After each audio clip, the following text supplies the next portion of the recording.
to me, is not about identifying the best candidate possible. For me, it's identifying the best candidate possible that has the highest probability of coming in a reasonable time frame and join the company and be a good fit within the subcultures for the organization and be a supporter for the major culture of the company and create that impact. Ultimately, I am not going to judge the recruiter, right, or the team by any of that. I'm going to judge them by the impact that their hires are having. Use data to prepare you and put you in a position to have that impact and then measure that impact. Welcome to Offer Accepted, the podcast that elevates your recruiting game. I'm your host, Shannon Ogborn. Join us for conversations with talent leaders, executives, and more to uncover the secrets to building and leading successful talent acquisition teams. Gain valuable insights and actionable advice from analyzing cutting-edge metrics to confidently claiming your seat at the table. Let's get started. Hello and welcome to another episode of Offer Accepted. I'm Shannon Ogborn, your host, and this episode is brought to you by Ashby, the all-in-one recruiting platform empowering ambitious teams from seed to IPO and beyond. I am here today super excited with José Cong. He is the CPO of Humane. He has 25 years experience in the field, so really excited to get his perspective on our topic today. And to boot, he was even mentioned in the best-selling book by Tony Fadell, the founder of Nest, Build an Unorthodox Guide to Making Things Worth Making. José, thank you so much for joining us today. Great to be here, Shannon. Thank you for the invite. Pretty cool to be talked about in a best-selling book. Yeah, it was interesting for sure. I was anticipating the book just because I have so much respect for Tony, who I consider to be a mentor in my career. And the day the book dropped, I was getting all kinds of text messages and I couldn't keep up with them. And finally, someone sent me a picture of the chapter. And yeah, he definitely goes into the formula that we crafted when we were ramping up iPod, perfected it when we were building iPhone, and really executed it extremely well to perfection when we did Nest. Amazing. You have such incredible experience, so I'm really excited to get into our topic today. You said something when we first spoke that really stood out to me and really spoke to me, which is your job is not done when the person starts, it's done when they leave. Can you tell me a little more about that philosophy? Absolutely. At the beginning of my career, I focused primarily on the number of hires. And then eventually I started to think about time to hire, cost to hire, and things of those natures. But reality is, if one is truly going to build a generational type of talent team, you really have to make sure that you have the entirety of that life cycle in mind. And the reason being is, to me, it's not about how many people you hire. It's not about how quickly you can hire them. It's not about cost cutting, right, and managing by finances. It's about really putting together a team that is well balanced, right, and that is going to have a tremendous impact. In the late 90s, when I started, in 2000s, you could get away with assuming that your job was done when people started. But reality is that today the marketplace is so much more competitive. It is easier than ever to start companies, right? And if we look at what happened, during the COVID years, there was a massive, massive race to hire as many people as it could. So it's become pretty competitive. So to me, it's not just about finding, amazing individuals. It's about providing an incredible human experience, best candidate experience that separates you from your competitors, providing an amazing transition into the company through a great onboarding.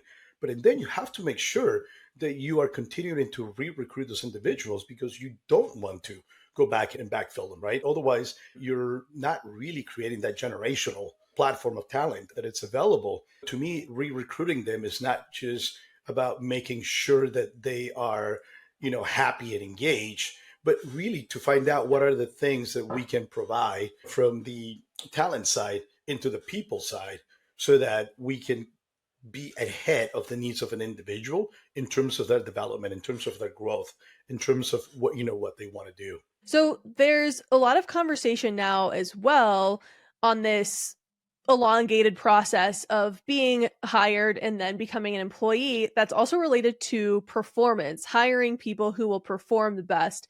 Can you tell me a little bit about your thoughts on that? A great question. To me, the biggest mistake that we can make as companies, as leaders, as recruiters, is to focus on hiring for the immediate need. Right. To me, if you're just looking to plug that, and that's the only thing that you're really assessing for, you're probably better off bringing in a consultant or bringing in a contractor. Right. To me, if you really want to make sure that you are investing into that long life cycle of that employee in your entity, it is important that you have an understanding of what is their upside, right? Of what are the interests in terms of career development, getting a sense for where they are in their vision of their future. You want to make sure that you're hiring an individual that not only can do the job today, but an individual that will have an opportunity to develop and thrive, right, and grow and help you to scale. To me, any company at a startup stage needs to be thinking about scaling, scaling, scaling, and you need to make sure that as your company goes through the different stages of growth, that you have individuals that can move along with that scale. Maybe not as necessary for a larger public company, but if you really want to make sure that you are ensuring longevity, right, in the engagement of this generational talent, you probably want to make sure that you act in the same manner as well, and that you're investing into the forecast of where they could land. Definitely.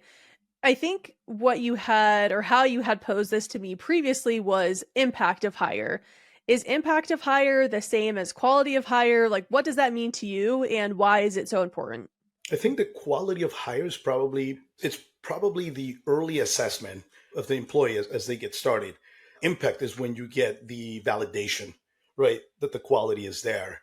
I go through a philosophy, a framework, if you will, where it's not just about hiring an individual and onboarding them.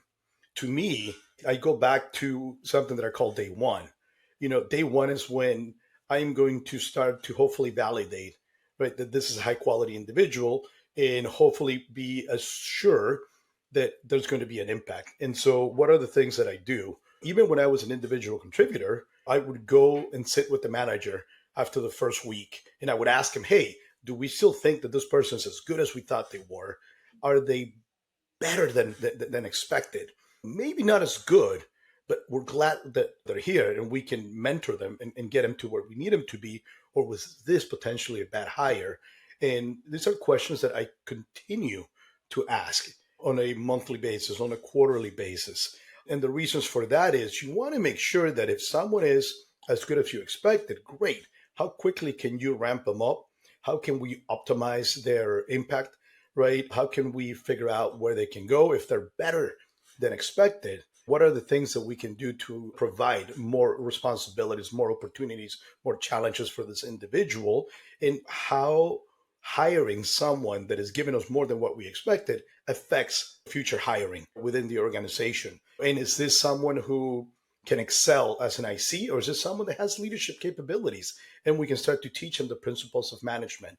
Not as good, but we're glad that they're here. Great. What are the things that we can learn from that so that we can get someone that is as good as we expected or better in the future? But also, what are the things that we can invest in to get this person to where we would love to see them? From time to time, we do end up making hiring mistakes. And to me, it is important that you address those hiring mistakes as swiftly as possible. And as cold as it sounds, I think separating from an employee that is not a good fit is just not beneficial only to the company, but it's also beneficial to the individual.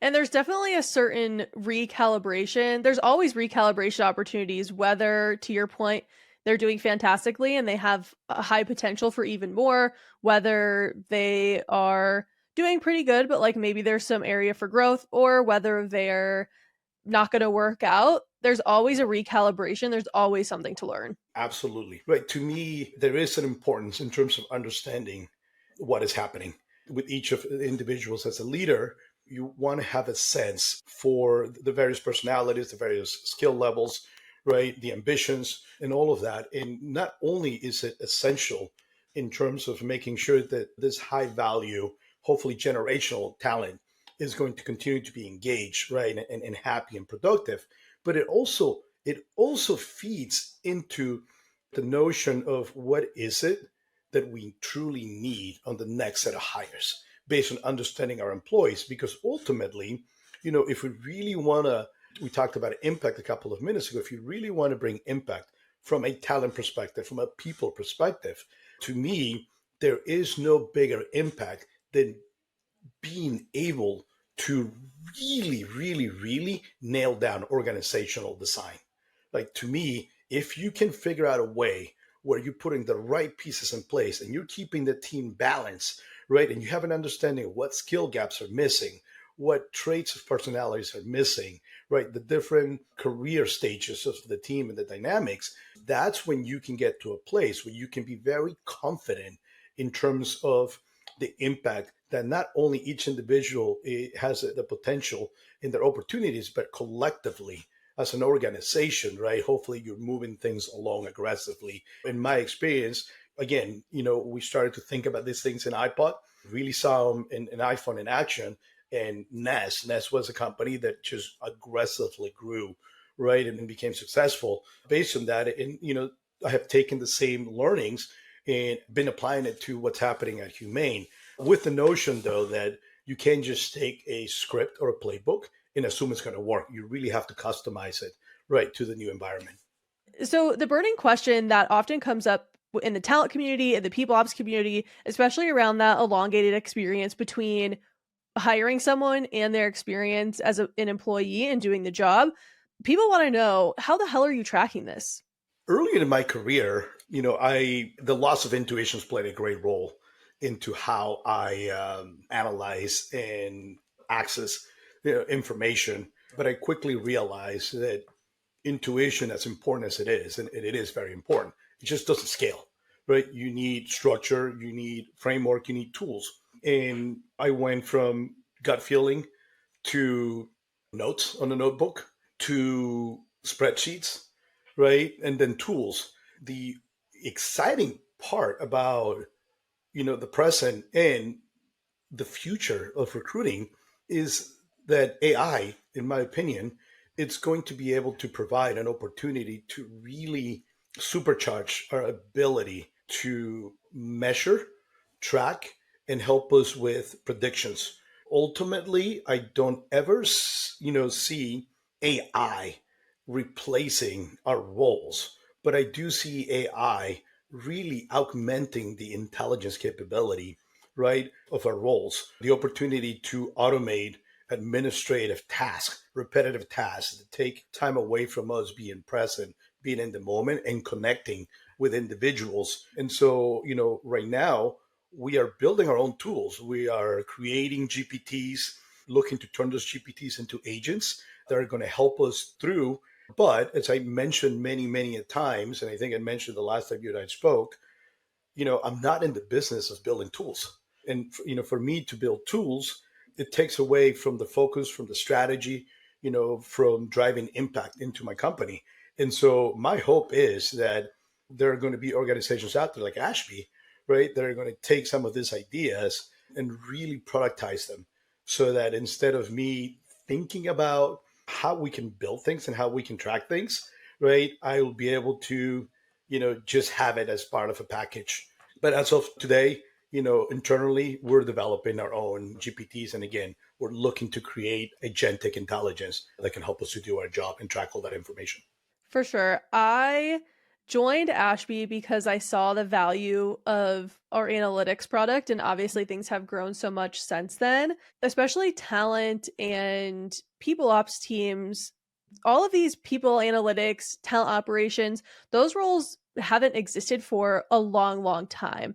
They've maybe existed in other places like marketing ops, sales ops, but now we have this really interesting opportunity, especially at Ashby, to be able to help people build reports and measures without having to have the knowledge you previously had to have, which is coding, knowledge of BI tools, by having tools and AI that can really unlock these things where people don't have to have really high technical skill sets. It's a big win, in my opinion, for talent teams. Absolutely. Absolutely. To me, one of the things that was apparent to my team a couple of years ago was the fact that we are very focused on providing the best candidate experience. Up until we announced and launched the product, no one knew what they were going to be working on. No one knew what the product was going to be. So it was essential that we created a strong connection and built trust with the candidates, right? Because they were literally accepting a job offer, not knowing what they were going to be working on.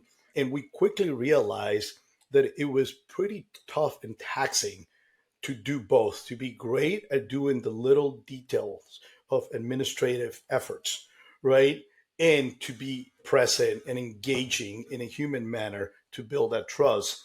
And so we started to invest aggressively into learning, not just about automating everything, but automating the things that could have the biggest impact. It's been pretty incredible over the last couple of years to really get a sense for the minute things that we are not realizing that takes so much time away from us, right?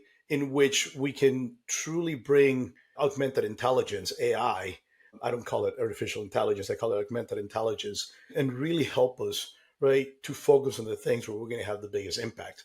And so, for example, today we realized that every time there was a new requisition, right, it took days for us to get to consensus, going from an intake meeting to emails or Slacks back and forth to getting people together to review the job descriptions before we can launch it.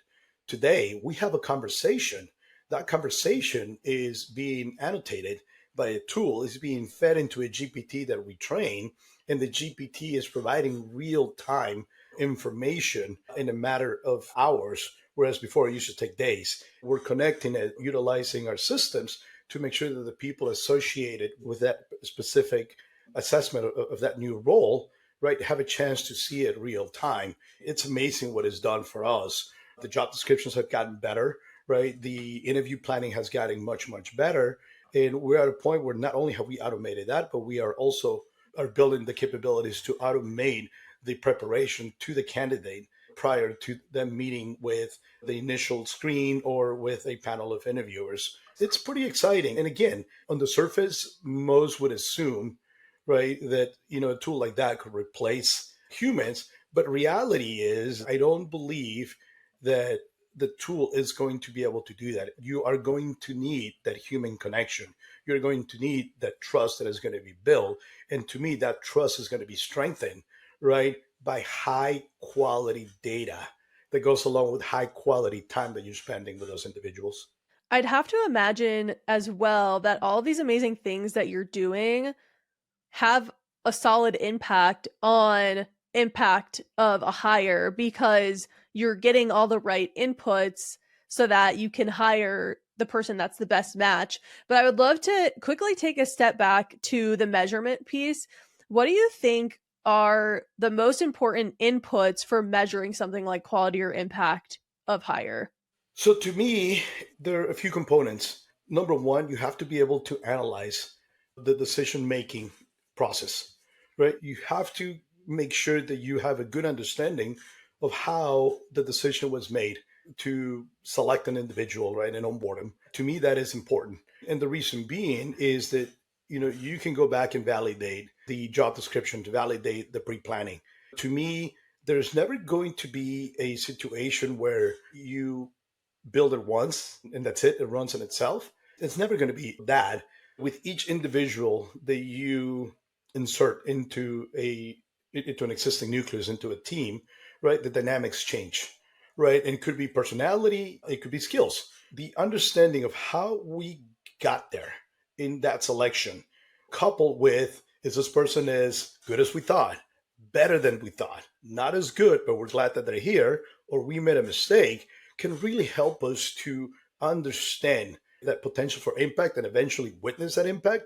But that information, especially if we continue to utilize it, right, to continue to assess and plan for subsequent strategies, not just on recruiting, but also how do we manage and scale both the team and the individual's careers. That is information discussions that are going to help us to make more qualified decisions, put more confidence in future hires. And so to me, that's how I see it. And again, I came out of retirement to join Humane. And one of the main reasons why I came out of retirement is because I truly believe that we are in a period of time in the early days where we're going to see hiring become that much more important because things are moving at a much faster, aggressive pace than we have ever seen before. And if we can figure out a way to take the art that is recruiting with the science, right, that is data and augmented intelligence, we truly have the opportunity for recruiting for people to be a very strategic partner at the highest possible level and can have a massive impact in how our companies are able to navigate and compete in a future where AI is going to play such a significant role. To me, this is the time, this is the opportunity where we can truly grab a seat that is going to be respected. And none of this is going to happen, without having a great people operations or recruiting operations strategy and individuals that are going to help us to figure out how to customize the right solutions for each of entities, for each of our corporations. Could not have said it better myself. Hiring intentionally and strategically has never been more important and will only continue to be super important. So I think the earlier companies can start thinking through these topics and considerations that they need to build into their process, the better off they're going to be in the next 1 to 5 years. Absolutely. Absolutely. Again, it's time for vendors, right, to really start to think about how they're going to deliver the tools that are going to make this a reality. But it's also time for people to truly embrace, this opportunity, right, and not be afraid of it. For those individuals who are fearful of technology replacing their roles, it's not going to be the case. Someone, and I don't know who said it, but I'm truly subscribed to this philosophy. It is not technology that's going to replace you. It's someone that knows how to utilize AI that is going to replace you.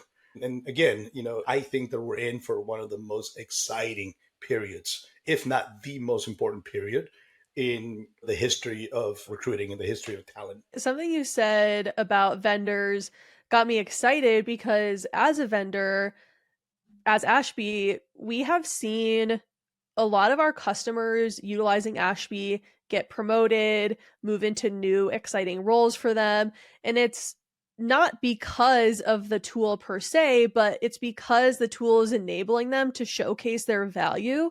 And as vendors, I think we have a really exciting opportunity to help our community grow and show that strategic element of this role and job function that has oftentimes been overlooked from a strategic perspective amongst other parts of the business. So I'm really excited about how vendors can play a role in lifting the community up and providing them tools that will enable them to be more strategic. No, absolutely. I mean, today, I don't know where I would be, right, if I didn't have access to Ashby. It allows me to tell the present story of what's happening. It allows me to be retrospective, right, in terms of what has transpired. And combine it, it allows me to be predictive in terms of what we could expect. And yeah, sure, did we survive without it in the past? We did, but we weren't very efficient, right? And ahead of someone collecting this data and crunching this data, could be better repurposed to someone who's going to have the opportunity to be an amazing ambassador, an amazing talent experience to great candidates, right? For someone to have a great partnership with hiring managers and teams and truly understand what they're doing. To me, it's an easy repurpose of that budget. I will 10 out of 10 invest in creating a better human experience, both internally and externally, right? And with 100% exchange that budget from hiring someone who is eventually going to be bored, right? Dealing with all the data and just augmenting, the impact by bringing in the right tools that are going to do, the work behind the scenes for us. On this thought process, this is one of my last questions here on measuring and impact of hire. Since you all have started looking at this more closely at Humane, have there been any results or outcomes that have really benefited you all? You know what? I have a recent experience. We started a search for probably one of the most critical roles in the company, VP of AI. We are an AI company. A VP is essential. And it was incredible. We were able to get over 1,000 applicants. right? Whether they applied directly or they were sourced by our incredible team. From there, we went down to 84 individuals that we actually made contact with and initiated the assessment. We dwindled down to a small group of amazing candidates that went through, the final rounds. We selected an individual who actually turned down, I won't say the names, but it turned down three of the biggest names in AI for Humane and accepted a role for us. Unfortunately, life happened and something that they're facing prevented them from joining the company. All that work that we did, because the data was quantified, it took us a week to be able to find a suitable replacement who not only went through an aggressive last minute process, but they were able to accept the role and started almost immediately. And as much as I wish, the other person would have been part of this amazing team, we are super excited, right, with who we ended up with, and we are looking forward to the growth. I'm not sure that that would have been the case had we not had a very strict control on the data, right? I'm not sure that that would have allowed us to build such a relationship where we passed on someone that was incredible because we thought we had just a slightly better fit somewhere else, and we're able to go back and resuscitate that relationship and to get that individual to join in such a short period.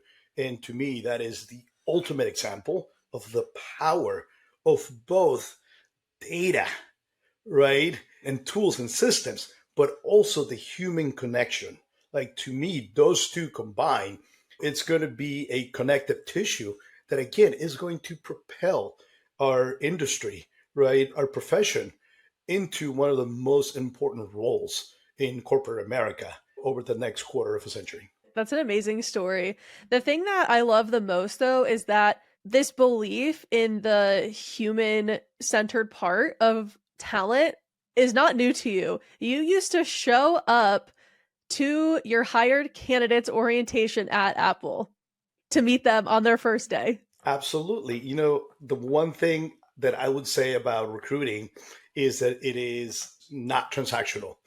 Unfortunately, many, if not most, make it transactional, right? And it is dialing for dollars, right? It's throwing spaghetti at the wall. For me, I realized early on that exceptional individuals most likely know exceptional individuals themselves, right? And so, what I used to do at Apple every Monday at 8 a.m., all of the new hires gather at the main lobby. And at Apple, they were hiring hundreds of people, per week. And I quickly realized that that experience was going to be one where it was going to feel impersonal. It was going to feel scary. You just made a tough decision, right? To move on from, a set of people that you have known for a while, a commute that you're comfortable with. And now you're going to a new place. And I realized that, it took me back to the first day of school, right? And how intimidating it could be. And so what I started doing was I would show up 15 to 20 minutes before. I would make sure that I would gather their stickers as new employees to be let in. And instead of somebody coming in and looking at 200 name tags, I already had theirs with me. They had someone whose face they recognized. Hopefully, there was a trust that was already built in. And to me, what I realized when I was looking at the people waiting to be called in, with those that were with me, there was a significant level of confidence in the decision that they made, right? The stress levels was lower. And by doing so, it reminded them that my job was not done. It reminded them that everything that we talked about leading to their decision to join Apple. And by the way, in my early days of Apple, Apple was not the great company that it is today. It gave them that confidence, and that confidence allowed for my relationship with them to expand, for that trust to continue to grow, right? And I would follow up a week later. I would stop by the desk to make sure that everything was fine. I did it again within a month, and I checked in with them as often as I could.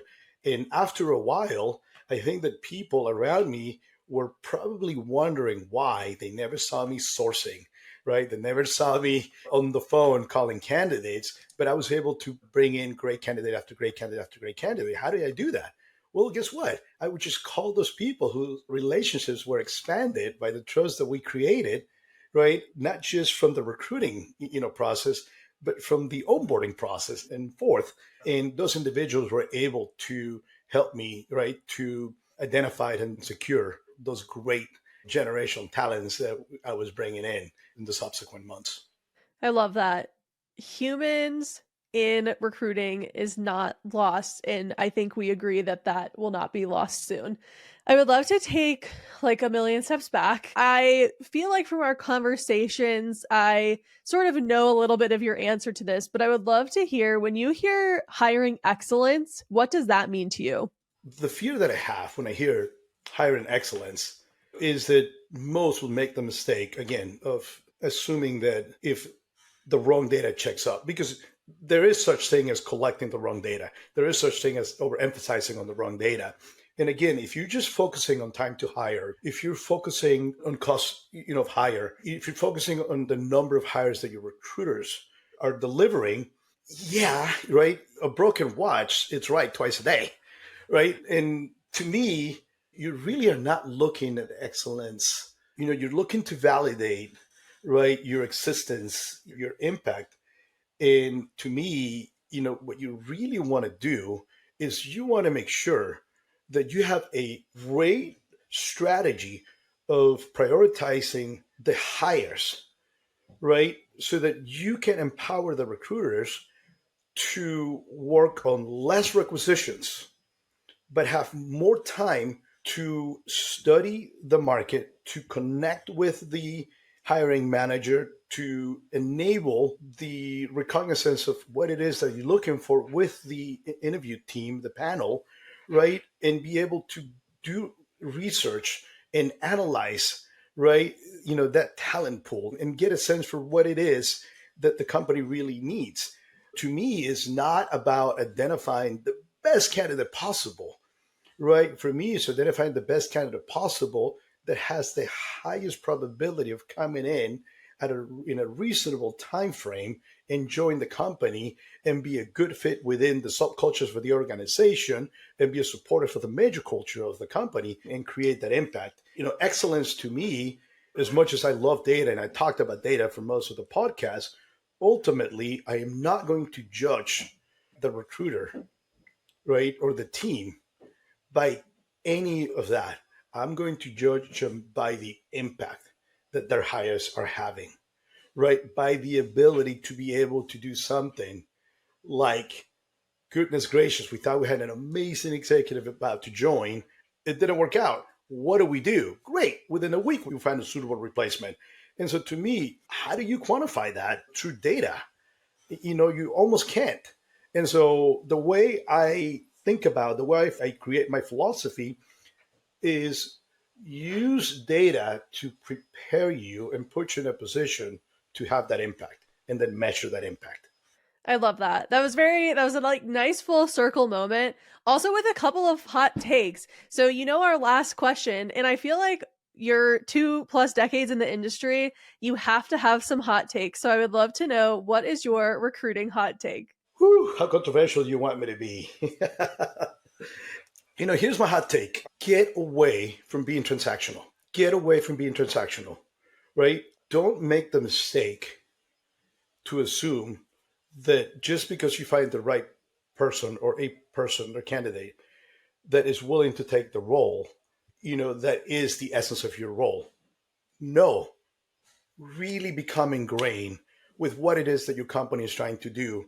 Really become a true analyst of, from a human perspective, of the different components that create a healthy, safe environment, right, where people can thrive, right, and figure out how you translate that into the assessment of not just the IQ, right, and the skill levels and the expertise, but the EQ of the individual, right? And so make sure that the process that you're following is not one that is transactional. So don't rely on closing someone. Don't rely on selling someone, right? That individual may not be a good fit, right? It might be a good fit in terms of the IQ, but not a good fit in terms of the EQ. And you're just digging a bigger hole, creating massive debt for the future. So make sure that you get away from transactions, get away from being a great salesperson, right?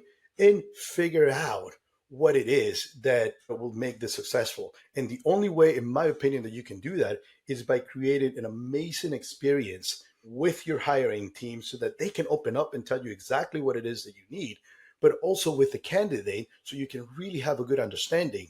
It is okay to find someone exceptional who's not a good fit at the moment, right? That relationship could lead you to the right hire. That relationship could lead you to a future hire, right? But you have to create a sense of trust so that you can have a high level of confidence in the quality of that individual so that you can hopefully see the impact into the future. So to me, that's a hot take. Let's not turn this into a sales organization, because it is not, and stop being transactional. Really invest in the human factor. Couldn't agree more. When I was at Google, I was surprised how many recruiters didn't emphasize to their candidates that just because you got a no today is not a no down the line. Like, let's stay in touch, keep working on it, keep working on your skills, and we will reconvene. Like, there is opportunities for us to come back together. And I hired many people who failed their first interview, honestly, kind of badly. Like, a lot of recruiters would say, I don't think this candidate will ever get to the bar that is necessary to get hired. In my mind, it's why not give them a chance to prove you wrong on that?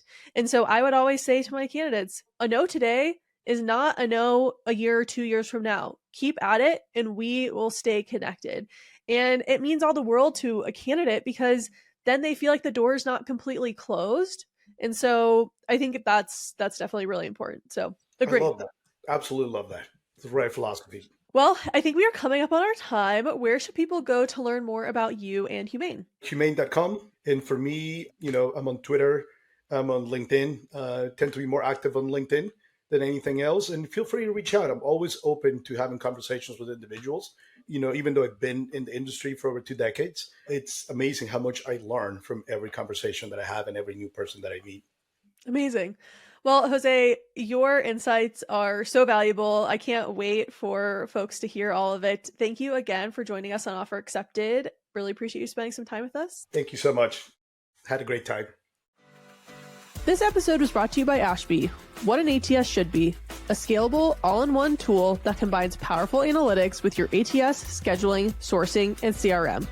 To never miss an episode, subscribe to our newsletter at www.ashbyhq.com/podcast.